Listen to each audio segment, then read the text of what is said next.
Now, the investigation into exactly what happened in that shooting continues tonight. NBC4's Ted Hart is live with a look at how police-involved shootings are handled and the changes that some want to see in this process. Ted? Yeah, Nellie, this spot here on 18th, just south of East Broad, has become a memorial for Tyree King. There are flowers here, candles, but also signs here, some signs that are critical of police and the process used to investigate officer-involved shootings.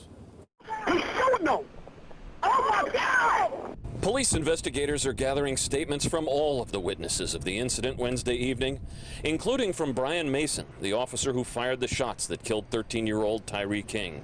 Whenever a fatality results as a result of an officer-involved shooting, there's a decision made to take that particular investigation to a grand jury.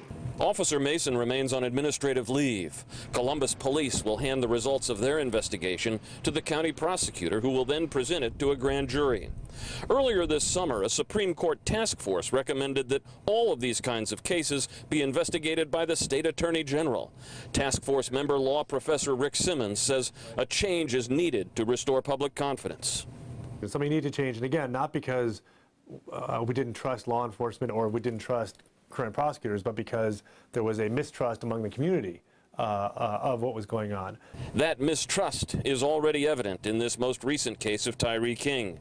Tammy Fournier-Alsada says the process is flawed and too one-sided in favor of police officers. She says it's time for a change. I'm concerned that we continue to sit down and think about solutions, but we don't move them to action. And it'll be up to state lawmakers now to consider the recommendations of that task force and decide whether to move them to action.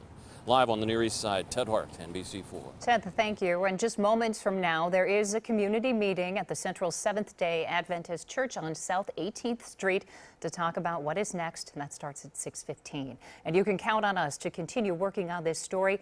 We'll bring you updates on air and online at NBC4i.com and on our NBC4 app.